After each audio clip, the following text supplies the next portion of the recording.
second speaker, Toastmaster Abiha Obad. I see you. I see you, Toastmaster Abiha Obad. Best friend. Does this word remind you of someone in your head? Great. Well, if you ask me the question, then growing up I had not one but two best friends since childhood. Meet my first friend. Ta-da! Mr. Cattle. Say hello everyone. Be nice. Thank you. Well, as a kid, he wasn't just a toy to me. He was my everything. My partner in crime. My secret keeper. And most often, my fierce protector against my mama's ruthless flying slippers. Here comes my second best friend. Ta-da! My reflection. She knew everything about me. She copied my dance moves, my funny faces, and we even had staring contest where I would stare at her and whisper, I see you. And she would always smile back at me as a sign of being me. Until one day, she disappeared. I looked in the mirror and I couldn't recognize the person I saw. Not because I'd grown a mustache or turned into a giraffe, but because I had grown out of myself. I wasn't me. But then, what was I? Back in my school days, I wasn't your typical boy kid. I was the loud, the wacky kid, born to create chaos. I was every teacher's worst nightmare.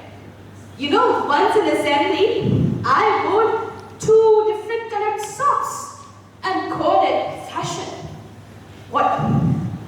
I dreamed of becoming an astronaut, going to space, visiting planets. And I was petrified even at the sight of elevators.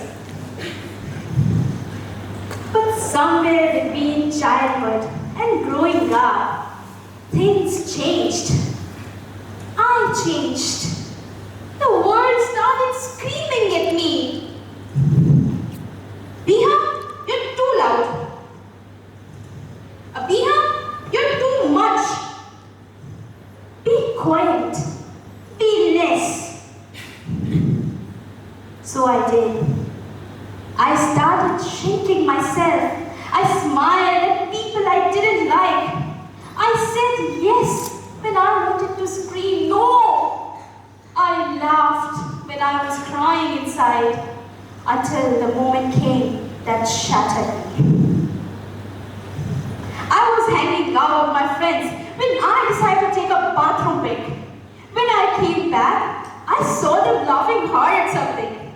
So out of curiosity, I eavesdropped.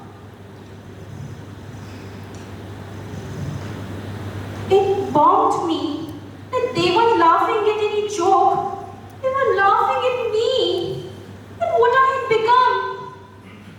A hypocrite, malevolent, a fake personality. Hearing that, my whole world fell apart. My mindset ignored, joined them, but my heart went against it and said, are you a hypocrite, malevolent, or fake? I listened to my heart and deeply missed my true friends who I had lost in the pursuance of what I had become. I ran home, collapsed on my bed, and cried my heart out. Until I noticed a pair of shiny eyes. It was Mr. Catto! I jumped at him, held him up, and whispered, do you remember me? It didn't say anything. Not because I'd thrown it away or forgotten it, but went to my second best friend, my reflection, and I looked deeper, past the fake smile, past the tired eyes.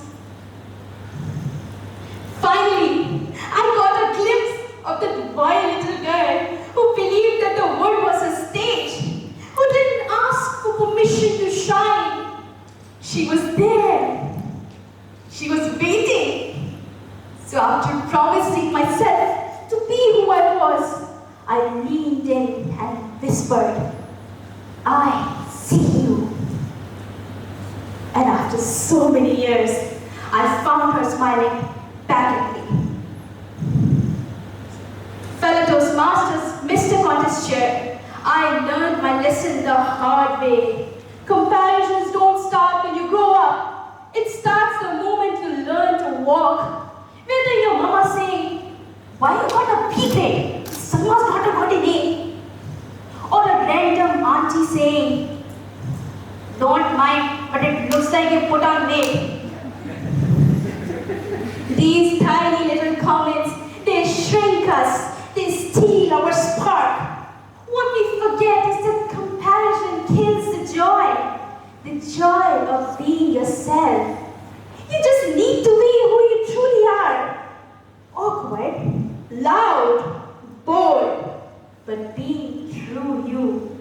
So my dear friends, if your reflection ever feels like a stranger to you, don't walk away.